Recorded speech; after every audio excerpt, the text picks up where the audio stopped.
Ok, mis amigos, bienvenidos a otro video más de Area Aviation Videos. Hoy es lunes y vamos a tener la oportunidad de analizar este accidente en un aeroshow de un avión Mosquito de la Segunda Guerra Mundial. El avión Mosquito era un avión bimotor y era muy característico porque todo el avión, el interior, la estructura del avión era hecho de madera, excepto las cubiertas donde iba el motor. Pero la mayor parte del avión era de madera. Durante la Segunda Guerra Mundial, debido a la guerra, se escaseó mucho el metal, especialmente el aluminio. Entonces llegó un punto donde ellos, los ingleses, tuvieron que buscar formas de crear aviones, en este caso con estructura de madera, para poder suplementar la necesidad que había en la guerra. Y no solo ellos, he estado en museos donde los japoneses llegaron a un punto a quedarse sin metal, sin plomo para hacer las balas y hacían balas de madera, una madera especial. Y las he visto en el museo, balas de madera que era con la que disparaban los japoneses. Y los alemanes también tenían que recurrir a diferentes formas de poder suplementarse para poder realizar la guerra. Lo cual es increíble, ¿no? Cómo es que algo tan maléfico como es el hacer la guerra y matar a gente, en esos momentos el ser humano se vuelve muy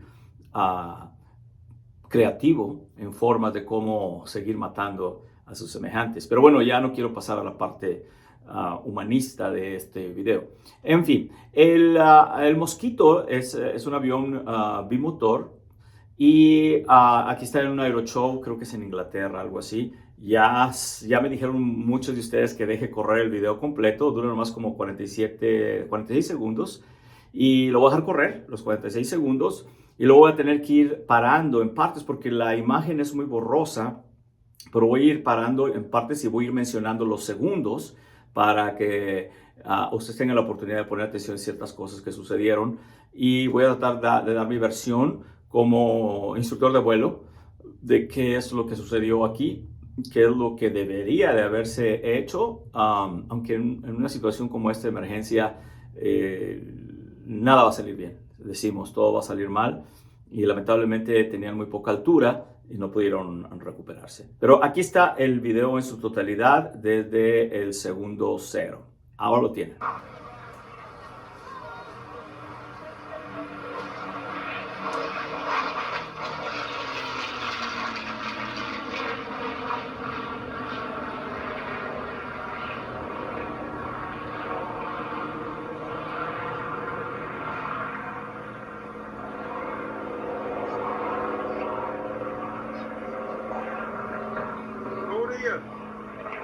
Oh no!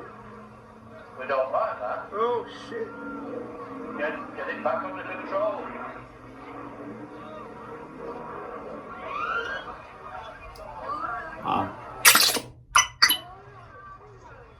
Ladies and gentlemen, we've seen what's happened. Y bueno, ahí lo tienen el Mosquito haciendo un pase bajo y haciendo un pase bajo de demostración en el aeroshow.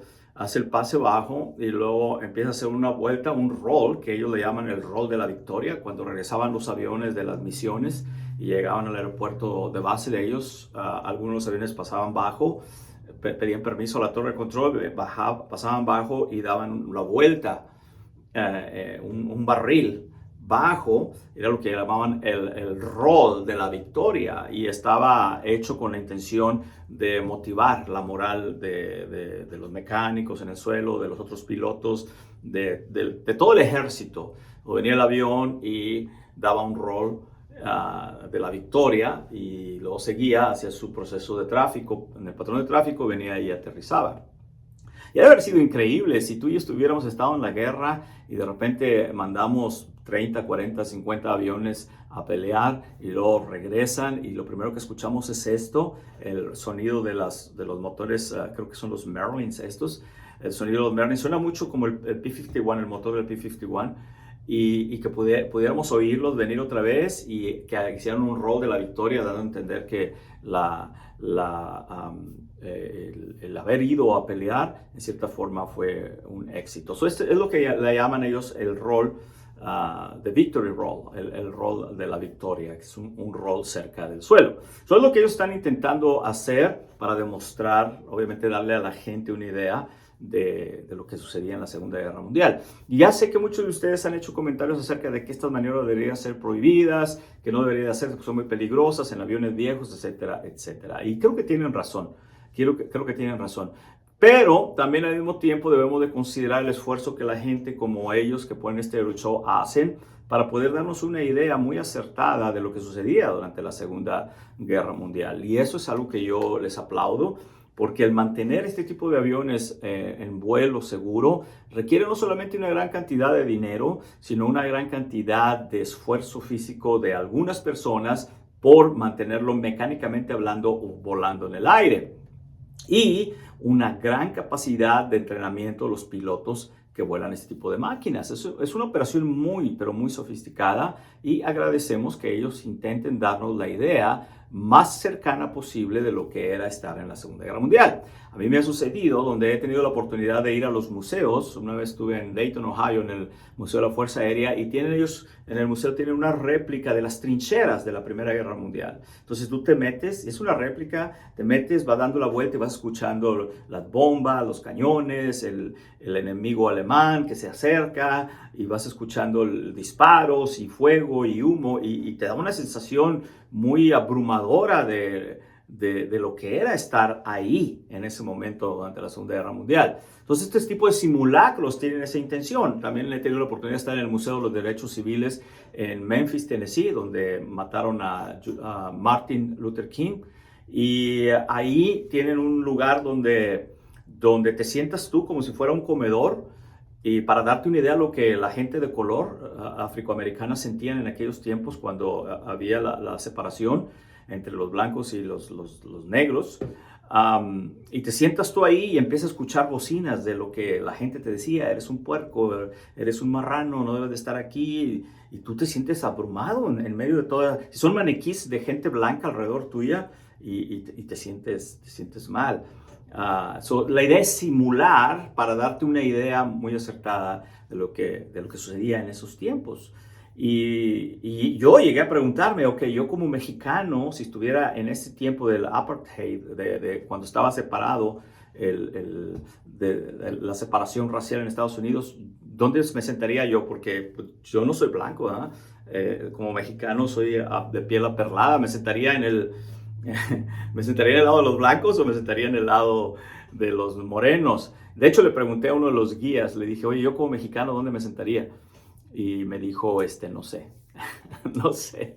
Pero después me enseñó fotos donde decían ciertos restaurantes, no negros, no mexicanos y no perros permitidos dentro de este local. En fin, qué bueno que no vivimos en ese tiempo. Pero ya me desvié del video. Pero quería hacer la aclaración. Para todos aquellos ustedes que dicen, es que están exponiendo sus vidas, son máquinas muy viejas, hay una razón atrás. Y debemos de aplaudirle, debemos agradecer a esa gente que están haciendo, porque están tratando de darnos una idea lo más acertado posible de qué es lo que sería en aquel tiempo. Y te aseguro que si tú y yo estuviéramos en la Segunda Guerra Mundial y de repente el enemigo viene y ya está por acribillarnos, por acabarnos, y de repente aparecen estos ángeles, que era como se le llamaba a los P-51s, ángeles del cielo, aparecen estos bombardeando los tanques enemigos, etcétera, etcétera, y haciendo la victoria, el barril de la victoria, el rol de la victoria, sería increíblemente fabuloso. Pero en fin, solamente quiero arrojar luz para que no seamos tan críticos y seamos un poco más agradecidos con esta gente que está tratando de demostrar. En fin, sé que siempre va a haber alguien que va a criticar lo mejor de lo mejor de lo mejor, porque hay cosas malas dentro de ellos. Pero bueno, esa sería la parte espiritual, mística, mágica, y no nos vamos a meter en eso. Pero aquí tenemos la libertad de ver al mosquito donde viene, vuelo bajo, y empieza a descender, porque para hacer el barril tienes tú primero que agarrar velocidad. Y una de las formas que agarras velocidad es con potencia, y la otra es bajando la nariz. De hecho, si pudiéramos verlo de lado, cuando haces un barril, bajas la nariz, agarras velocidad, levantas la nariz y entonces haces el barril, te inviertes, porque necesitas velocidad para poder mantener en la vuelta donde vas a perder la velocidad. Eso es típico. Y aquí una de las cosas que me encanta en el minuto 3, donde se acerca el avión, se acerca obviamente muy rápido. Y el sonido de los motores, supongo que son los Merlins con los cuales equiparon a los P-51s durante la Segunda Guerra Mundial y eran motores muy, pero muy potentes, muy sofisticados. Y se dice que el motor Merlin fue lo que vino a cambiar la victoria de los alemanes a los americanos, porque los alemanes estaban ganando en el aire. Y los americanos o los ingleses no tenían equipo que les permitiera ir cuidando los bombarderos hasta Alemania porque estaba muy lejos. Hasta que llegó el P-51 con el motor del Merlin.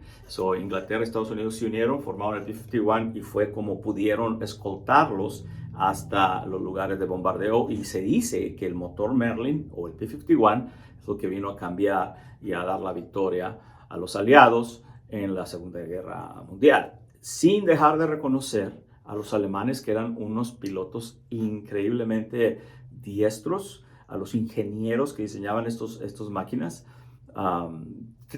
Dentro del caos de la guerra y de lo malo de la guerra, tenemos que reconocer esto, porque muchos de los avances que hemos logrado en la aviación, lamentablemente han salido a partir de la guerra. Aquí viene el avión, se oye hermoso, me encanta cómo se oyen los motores. Viene, hace el ascenso inicial. Me voy a ir por segundos. Y ahí, como en el segundo, y se mueve la cámara un poquito, está borrosa, porque ya es muy viejo este video. Pero alrededor del minuto 13, se van a dar cuenta ustedes, minuto 13, 1-3, entre el minuto 13 y 18, perdón, entre el segundo 13 y el segundo 18, donde empieza el roll, van ustedes a ver del lado derecho del motor, sale como humo, como que algo le pasó al motor del lado derecho. No se oye que se apague el motor, pero algo sale de ahí. No alcanzo yo a entender si fue algo que le pasó interno al motor y empezó a descomponerse el motor y a arrojar aceite en forma de humo, o quizás ingirió algún pájaro, no sé yo, pero algo sucede ahí en el segundo 13. Ahí sale el humo por el lado del motor derecho. El motor derecho es el que yo asumo que él pierde. Justo cuando está a 90 grados en el roll. Y cualquier avión, por más potencia que tenga y más máquinas y más poder que tenga, si llegas a 90 grados, va a ser muy difícil que se sostenga. Algunos de los aviones acrobáticos, ustedes los pueden ver cómo es que hacen pases casi 90 grados de lado, pero no se sostienen por mucho tiempo. Encuentran ellos la forma de desarrollar velocidad y sostenerse. A un punto tienen que recuperar ellos volar recto y nivelado. Pero en este caso a él le sucede justo cuando llega a los 90 grados de vuelta, lo cual es exageradamente crítico, porque en el avión multimotor, cuando se te va un motor, en este caso el motor del lado derecho, el motor del lado izquierdo va a seguir produciendo mucha potencia. De repente tienes un motor que te frena y luego tienes un motor que te empuja. Y esa parte, el empuje que el motor bueno te da, es lo que te va a meter en problemas. Cuando yo entreno a los pilotos en avión multimotor, realmente todo el curso de aprender a volar un avión multimotor es aprender a controlar el avión con un solo motor. En un avión multimotor, ahí sí, literalmente apagamos el motor, lo aseguramos, lo perfilamos, movemos la hélice para que se pare. Y tú vas a ver en algunos de mis videos ahí cómo se para la hélice. Está dando vuelta la hélice y de repente se para, donde lo perfilamos para evitar arrastre y volamos el avión con un solo motor. Cuando entreno, por ejemplo, a los pilotos bimotor para capacidad de instrumentos, una de las aproximaciones a ciegas que tienes que tirar es con un solo motor. Ya sé que se oye muy difícil, pero con práctica lo puedes lograr. El problema es que cuando se te va un motor tienes muy pocos segundos para poder darte cuenta cuál es el motor que se fue. Porque sigue girando, el motor que se apaga, que ya no da potencia, sigue dando vueltas. Me río porque cuando yo hice mi mi entrenamiento de bimotor como instructor en Arkansas, me acuerdo que estábamos simulando, y era muy similar a esto. Mi instructor, él te pone una hoja, haz de cuenta que agarra una hoja y la pone así, tú vas volando del lado izquierdo, él va volando del lado derecho, entonces te la pone en los controles, en el acelerador y el throttle y el mixer, te la pone así y corta un motor para que tú no te des cuenta cuál es. Y luego quita la hoja y aunque están movidas las palancas, tú realmente no tienes tiempo para darte cuenta cuál es el motor que se apagó. El instructor sabe, pero tú no sabes. Y en una de esas, lo que tú tienes que hacer es bajar, son 6 controles, 2 aceleradores, 2 hélices de paso variable o propellers y 2 mixtures. Y está repetido todo en instrumentos. Entonces, lo primero que tienes que hacer en este tipo de casos es cortar todos los controles hasta atrás, porque no sabes cuál fue la que se fue. Es el procedimiento normal y luego tienes que identificar de uno por uno, tratar de ver cuál fue la máquina que se te perdió. Y tenemos algunos tips que no quiero meterme a partes técnicas, pero básicamente usamos los pies y el rudder que sentimos que está muerto. Ese es lo que decimos: rudder muerto, máquina muerta.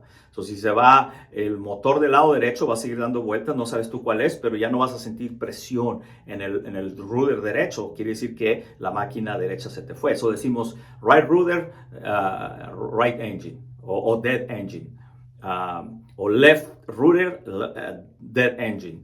Es como te das cuenta, pero aún así necesitas ciertos segundos, 6, 7, 8, 10 segundos para tratar de identificar primero que se te fue el motor, segundo, cuál de ellos se te fue. Y, en los aviones multimotor tenemos una línea que es azul que nos dice a nosotros la velocidad mínima a la que podemos bajar y seguir teniendo control del avión con un solo motor. Es una velocidad crítica y es de color azul y nunca debemos de bajarnos de esa velocidad si estamos operando con un solo motor. Y lo que pasa es que a un punto el rudder, que necesita aire para seguir controlando el avión con un solo motor, el rudder llega a tener tan poco aire circulando por la poca velocidad que ya es inefectivo. Ya no se va a poder controlar el motor que está produciendo potencia porque está a la velocidad abajo de la raya azul. No quiero ser muy técnico para no aburrirlos, pero al mismo tiempo tengo que explicar este tipo de cosas para que entiendan el procedimiento de aviones bimotor. Y si quieres aprender aviones bimotor, yo te puedo enseñar. Ahí están las ligas abajo para que me contactes. Te puedo dar entrenamiento en tu avión bimotor. Y siempre que te bajas de la línea azul, no vas a poder controlar el avión. El que diseñó el avión encontró que esa línea azul, abajo de esa velocidad, ya no hay aire en el rudder para que con un motor prendido y el otro apagado sigas controlando el avión. O se te va a ir para un lado. Típicamente, en este caso, el avión se va a ir, el motor bueno te va a jalar y va a producir más sustentamiento y va a producir un roll al mismo tiempo. En este caso, si fuera recto y nivelado, el avión se movería hacia la derecha por el motor bueno y crearía lift hacia arriba. A la derecha hacia arriba, y llega un punto donde se invierte, y ha sucedido muchos accidentes donde se invierte y caen otra vez en el suelo, especialmente cuando vas despegando o aterrizando, muy peligroso. Te preparas tú, no bajes de la línea azul por si se te va uno de los motores. De hecho, decimos, y parece chiste, decimos que el motor bueno es el que te va a llevar al cementerio si no tienes el entrenamiento adecuado. ¿Y no es eso paradójico? Que el motor malo que se apagó no sea el que te va a causar problemas, sino el motor bueno que produce mucha potencia es el que te va a causar problemas. Aquí ya tienes dos cosas. Algo le pasó al motor, no sabemos qué es, al del lado derecho, cuando sale el humo. Y justamente cuando estaba a 90 grados. Ahí él tiene la necesidad de o completar el giro, pero ya no tiene la potencia necesaria para darla, o regresarse recto y nivelado para poder recuperarse. Y desde aquí, desde atrás del tablero de la computadora, se pueden sugerir muchísimas cosas. Pero ya en el momento es muy difícil identificar qué es lo que yo haría en eso. Si irme a la derecha, continuar el roll, o irme a la izquierda a nivelarme. Ahí ya se fueron 6 segundos. Si el video dura 46 segundos, ya se te fueron 6 nada más de pensar qué es lo que vas a hacer. Imagínate después para comenzar a corregir lo que salió mal, tan bajo de suelo es casi imposible hacerlo. Por eso, cuando nosotros volamos cerca del suelo, lento, especialmente en un avión bimotor, tienes que extremar tus precauciones por si algo llega a salir mal. Hablando de precauciones, quiero animarles para que se suscriban a mis tutoriales. Allá abajo va a aparecer la liga donde les enseño a volar como pilotos privados. Ahí enseño todo este tipo de emergencias, cómo recuperarse, este tipo de situaciones. Suscríbanse, ahí aparece la liga alrededor. Suscríbanse a mi canal también. Y si creen que este video puede servirle a alguien, mándenle la liga para que se ayude con este tipo de información. Y también comenten. Muchos de ustedes hacen comentarios muy acertados de cosas que a mí se me escapan o de correcciones, de cosas equivocadas que yo digo, lo cual agradezco mucho a que ustedes me ayuden a hacerlo. Y juntos hagamos esto dinámico. Ayúdenme. Si tú ves algo de luz que se me escapó a mí, arrójala por medio de un comentario ahí en la parte de abajo. Aquí ya lo tenemos en el minuto 13. Ya sabemos que el motor derecho es el que está causando problemas. No creo que se haya ido completamente a ese punto, porque el motor no se va hasta abajo. Generalmente baja y sube, baja y sube, baja y sube hasta que ya se apaga completamente, dependiendo del tipo de problema que tengas. Entonces ya está a 90 grados y continúa ya casi como a 110, 120 grados y ahí se detiene. Y la razón, y aquí estoy simplemente pensando por mí, no digo que eso fue lo que sucedió, pero quizás aquí él ya está detectando que no tiene potencia en el lado derecho, porque aún aquí se oye el motor de los dos motores, el sonido de los dos motores full power en la maniobra. En el minuto 16 se para él y el avión sigue produciendo potencia, pero ya sabemos que algo pasó en el motor derecho. Sí, del lado derecho del motor.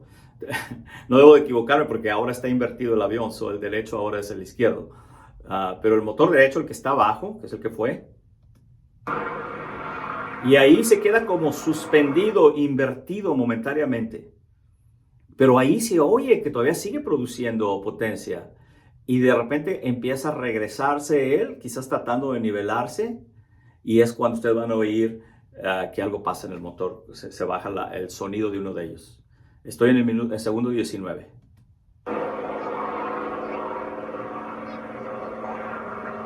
Ahí.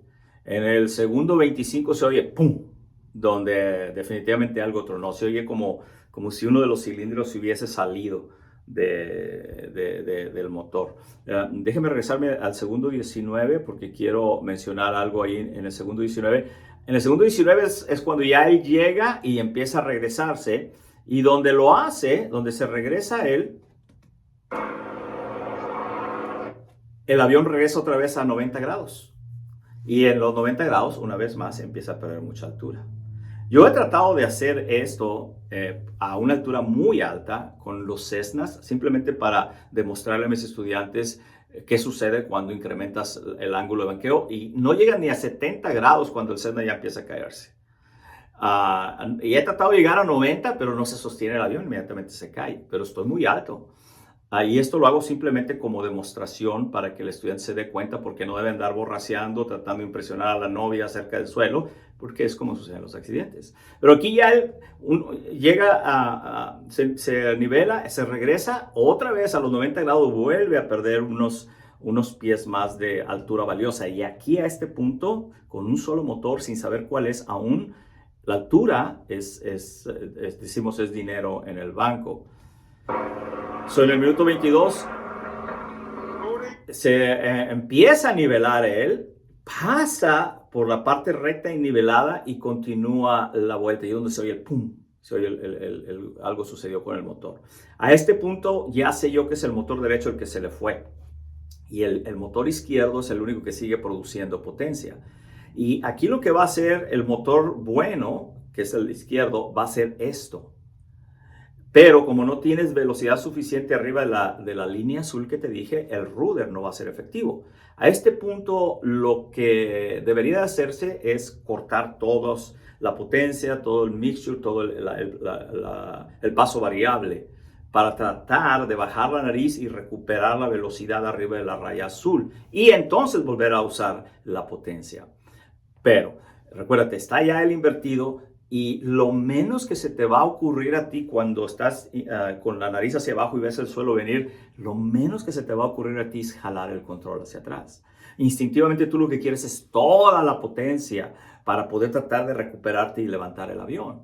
Otra vez, cuando tienes toda la potencia y estás abajo de la raya azul en la velocidad, el avión ya no va a seguir volando. Aquí lo ideal sería que él hubiera cortado la potencia, pero quizás yo no lo haría tampoco estando tan cerca del suelo y especialmente si veo el suelo venir a mí. ¿Quién va a querer cortar la potencia? Instintivamente vas a querer meter toda la potencia. Una vez más, el motor del lado izquierdo, el motor bueno, es lo que lo está metiendo a él en problemas.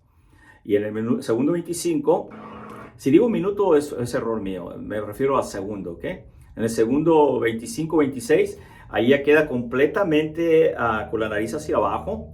Y van a ver ustedes cómo empieza a jalarse el motor del lado izquierdo un poquito. Oh no. We don't like that. Oh shit. Y empieza a jalarse un poquito y se oye cómo acelera. Él sigue intentando levantar la velocidad arriba de la raya azul utilizando potencia. Pero les digo, el motor bueno es el que va a evitar que se pueda nivelar. Y luego en el segundo 30, Get it back under control. ahí pueden ver ya donde el motor izquierdo está jalando y levantando. Empieza a hacer esta espiral. Así, porque el motor izquierdo, que es el bueno, lo está jalando y lo está levantando al producir sustentamiento. Van a ver que el avión empieza a barrenar a la derecha. Ahora, pongan atención en el sonido. En el segundo 34. Sí. Voy a regresar. No lo alcanzó a ir. Oh no. We don't like that. Oh shit. Get it back under control. Ahí, en el minuto 35 aproximadamente se oye donde ya él corta la potencia, pero ya viene embarrenado de bajada. Y obviamente ya él se dio cuenta que la potencia del motor bueno, del motor izquierdo, lo que lo está metiendo en problemas. Al cortar la potencia va a tratar de evitar ese torque que el motor izquierdo está poniendo, mientras que acelera de picada para levantar la aguja arriba de la raya azul y poder usar los rudders y tener sustentamiento suficiente para que el elevador levante la nariz. Lamentablemente le falta espacio aquí y es cuando entra ya el de picada. Quizás si hubiera tenido otros 300 o 400 pies más, la hubiera librado él. Porque se ve que ya al final, cuando corta la potencia, se ve que ya tiene algo de control. Y empieza él a salirse del dive, a salirse del clavado. Pero lamentablemente, imagínense que esta es la tierra. Viene el embarrenado, se alcanza a nivelar. Se oye cuando corta la potencia, se alcanza a nivelar él. Y es cuando él empieza a recuperarlo, pero ya no tiene suficiente altura. Y es cuando viene y golpea el suelo aquí. Pero si él hubiera tenido unos 300 pies arriba, la hubiese librado quizás. Pero el problema de hacer este tipo de maniobras muy cerca del suelo con este tipo de aviones avanzados es que cerca del suelo, con poca velocidad y con un solo motor, es que las opciones que tienes para recuperarte se vuelven menos. Y que fue lo que le pasó a él. Ahí se salta ya el video y es donde ya se ve el humo saliendo a la distancia y obviamente la gente asustada. Y todo pasó, en realidad todo pasó, dije 46 segundos, pero desde que empezó el video hasta que el avión se accidenta, son, a ver, aquí lo voy a ver, segundo 33, ahí ya lo lleva recto, lo lleva nivelado y tratando de salirse del descenso. Y cuando impacta es en el segundo 37. Muy rápido. Si tomamos en cuenta del segundo 18, cuando sale la bola de humo, que algo le pasó al motor, al segundo 37, cuando se estrella en el suelo, son 19 segundos. Son 19 segundos que no es suficiente para poder recuperarte. Muchas de estas maniobras, por ejemplo, cuando apagamos un motor, lo aseguramos y seguimos controlando la aeronave, lo hacemos muy alto. Lo hacemos muy alto porque ya nos ha sucedido donde simulamos que apagamos el motor y luego hay que prenderlo, y cuando tratamos de prenderlo no prende. Entonces generalmente hago estas maniobras yo sobre el aeropuerto. De hecho ahí subimos unos videos de un avión, un 421 muy hermoso, de Cass Smith. Le mandamos un saludo a Cass Smith allá a Vallarta y lo disfrutamos mucho. Pero cuando nosotros simulamos que apagamos un motor y lo perfilamos, lo aseguramos, lo hago yo directamente del aeropuerto de Edinburgh. Por si algo pasa, hago espirales, puedo regresar y ya sé que alcanzo la pista. Creo que él no tuvo la opción de estar sobre el aeropuerto en el momento que empezó el roll. Pero volvemos a lo mismo. Cuando haces este tipo de maniobras, debes de extremar tus precauciones al máximo porque las opciones se hacen mucho menos. Pues ahí está, mis amigos. Accidente triste del mosquito. Quisiera sacar algo más positivo de esto, pero pues esta es la realidad de lo que existe atrás. Y no podemos evitar el tener miedo y volar aviones multimotor que son más complicados, con más sistemas, más palancas, más botones, porque a un punto en tu carrera, conforme vas desarrollando, te vas a terminar volando aviones bimotores o trimotores o cuatrimotores o aviones jets o turboprop mucho más avanzados, o vas a tener que aprender este tipo de maniobras, y mientras que tú y yo las hagamos con un grado de precaución mayor, creo que vamos a poder disfrutar esto y disfrutar el performance, el desempeño de este tipo de aeronaves, que es un desempeño increíble. Si tú crees que a volar un avión de un solo motor es divertido y emocionante y apasionante, cuando vuelas uno de 2 o de 3 motores o de 4, es todavía más apasionante. Ahí lo tienen, mis amigos. Esperen el siguiente video, el siguiente lunes, con el siguiente análisis. Eso es todo lo que tengo para ustedes, mis amigos. Mientras tanto, por favor, mantengan los cielos seguros y divertidos. Please keep the sky safe and fun. And I'll see you next time. Nos vemos la próxima ocasión. Bye.